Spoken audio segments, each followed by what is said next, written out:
जय हिंद दोस्तों, युगचरण चैनल में आपका हार्दिक स्वागत है। यदि आप केंद्रीय कर्मचारी हैं, यदि आप पेंशनर हैं, तो आपके लिए खुशी की बात है। आखिर 2025 में हमें क्या खुशी मिल सकती है? 2024 में हमारी किन मुद्दों पर लड़ाई रही है केंद्रीय कर्मचारी और पेंशनर्स की? आप देख सकते हो 8वें वेतन आयोग को लेकर के हमने कई तरीके के एजिटेशन किए और कई तरीके के पत्राचार किए, और उसके बाद सबसे इंपॉर्टेंट मुद्दा था 5% पेंशन बढ़ोतरी का। और इसके लिए माननीय वित्त मंत्री साहिबा को चिट्ठी लिखी है और कहा है कि जो हमारी संसदीय समिति की रिपोर्ट है, जो सिफारिश है, आप उसको लागू करिए।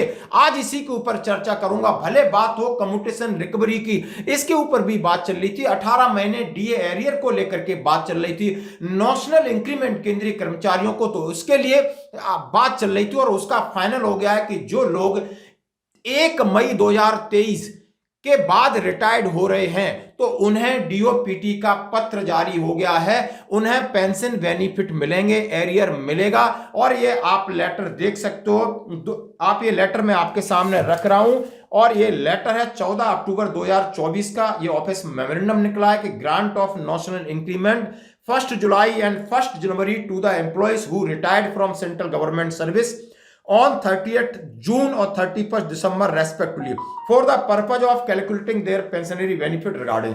ये लेटर है, आप इसका फायदा उठा सकते हो। तो ये तो आपकी जीत हुई। 8वें वेतन आयोग को लेकर आप समझ सकते हो कि 1 फरवरी 2025 का महत्वपूर्ण दिन होगा।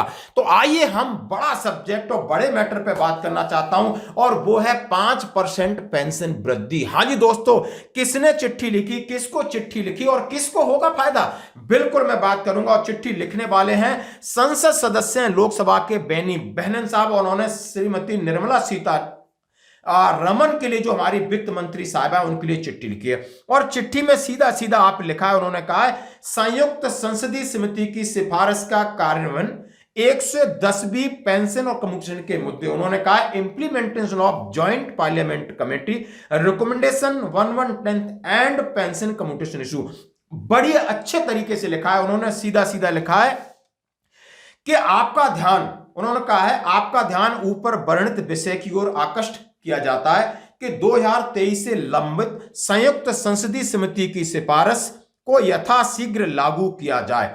इस सिफारिश को पूरे देश की मीडिया से कवरेज मिला और राष्ट्रीय दैनिक अखबारों पर, नेशनल टीवी पर इसका प्रचार हुआ कि कर्मचारियों की 5% पेंशन वृद्धि का मंजूरी हो गई है। हाँ जी दोस्तों, तो मामला क्या था, जैसा अब हम सभी मेन मुद्दे पे चलते हैं। जैसा हम सभी जानते हैं, रिटायरमेंट के बाद हमारी 80 साल कंप्लीट के बाद 20% पेंशन की बढ़ोतरी होती है, उसके बाद 85 के बाद होती है, उसके बाद 90 साल के बाद और 95 के बाद 50% पेंशन की वृद्धि होती है, और जो 100 साल पूरा कर लेता है उसको 100% पेंशन की वृद्धि होती है।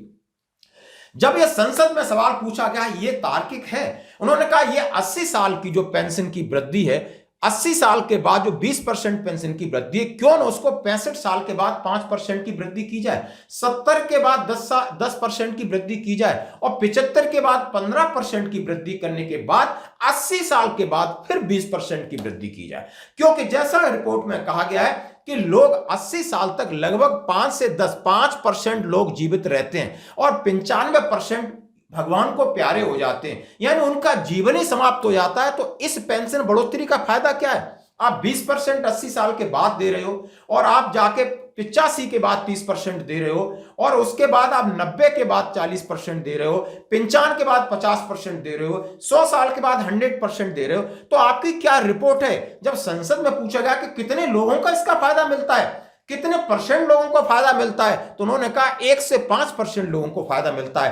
तो जब आपको पेंशनर्स को फायदा देना है, उन्होंने जो 60 साल तक देश की सेवा किया है, और उस उम्र में जब उनके बच्चे उनको छोड़कर बाहर चले जाते हैं और उनके ऊपर मेडिकल की बहुत सारी समस्याएं होती हैं, तो उनके जीवन के लिए जो आप सुधार करना चाहते हो, तो संसदीय समिति बनाई गई और उन्होंने ये अपनी रिपोर्ट सरकार के सामने पेश की कि नहीं, 65 साल के बाद 5% पेंशन की बढ़ोतरी हो।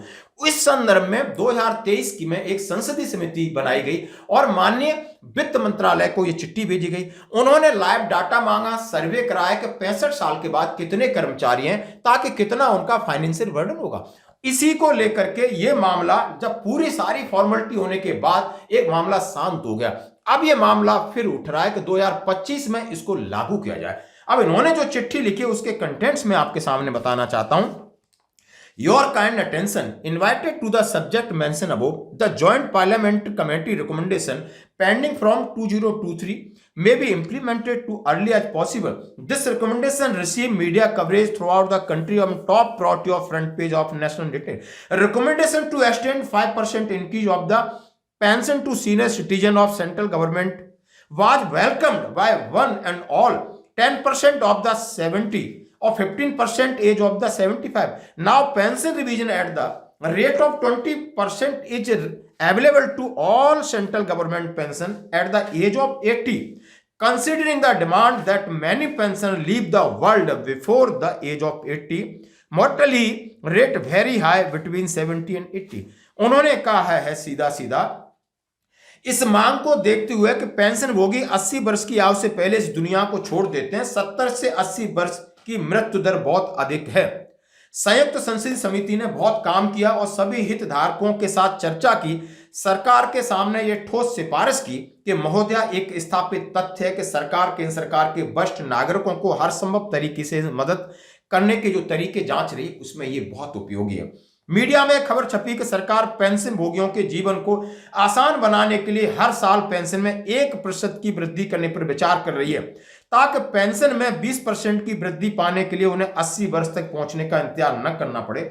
इस कदम की भी सभी ने सराहना की। महोदया, यह देखकर बहुत दुख होता है कि जेपीसी एक वरिष्ठ नागरिक हितैषी का संगठन जिसने निर्णय लिया वो लंबित पड़ा है। मैं इस अवसर पर आपसे अनुरोध करता हूं कि जेपीसी की सिफारिश को मंजूरी देने के लिए जल्दी से जल्दी अपने कार्यालय और अपने अधिकारों का उपयोग करें। दूसरा दोस्तों ऑप्शन बताया कि आप 1% 60 साल के बाद बढ़ाना शुरू कर दिए। 60 के बाद 1, 61 के बाद 2, 63 के बाद 3, 64 के बाद 4 और 65 के बाद 5। तो 1% यहां से शुरू करिए या 5% 65 से करिए। दोनों ऑप्शन आपके पास। उन्होंने कहा है कि हम आप पूरे कर्मचारी इतनी मेहनत करके हमने आपके पास चीजें लाई और आप अब विलंब किए बगैर इसको इंप्लीमेंट करिए। तो दोस्तों ये कितनी जबरदस्त बात है।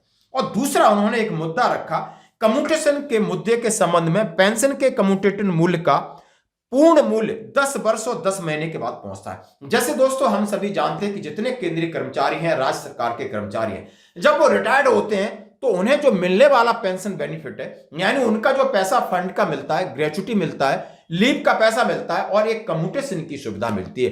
यानी आपकी जो 50% पेंशन है उसमें से आप कितना कम्यूटेट करा के एक लमसम अमाउंट लेना चाहते हो। हर कोई चाहता है कि मैं 50% अपनी पेंशन है, यदि किसी की 30,000 पेंशन है तो 15,000 कम्यूटेशन करा के और एक लमसम राशि लेता है ताकि वो अपने घर, मकान, दुकान, बच्चे की शादी में इस्तेमाल कर सके।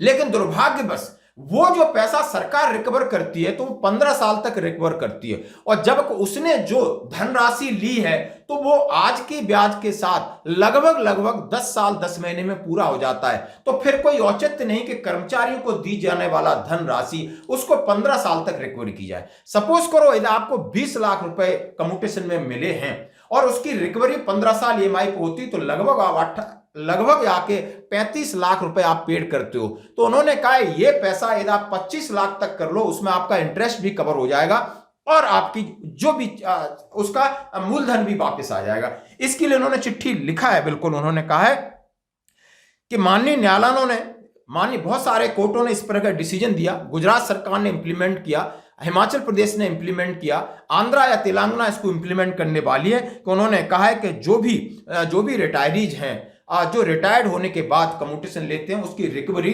12 साल तक बहुत है। 12 साल के बाद ये अनैतिक है, इसकी कोई लॉजिक नहीं है। इसके लिए भी उन्होंने बेही बहनन संसद ने माननीय लोक वित्त मंत्रालय को चिट्ठी लिखी है। तो दोस्तों 2024 चला गया, 2025 आ गया है। बहुत सारे केंद्रीय कर्मचारियों के मुद्दे हैं, केंद्रीय कर्मचारी हैं, पेंशनर हैं। यानी आप देख सकते हो 140 करोड़ इस देश के अंदर पेंशनर्स और सर्विंग जितने भी केंद्रीय कर्मचारी लगभग 1 करोड़ के आसपास हैं। सरकार उनके 8वें वेतन आयोग को लेकर कितना गेम खेल रही है और कितने आपने स्टेटमेंट देखे होंगे। नेशनल इंक्रीमेंट का मुद्दा अभी देर आए दुरुस्त आए सॉल्व हुआ है, लेकिन 5% पेंशन बढ़ोतरी पर आपकी क्या राय, आप जरूर कमेंट्स करें। धन्यवाद दोस्तों।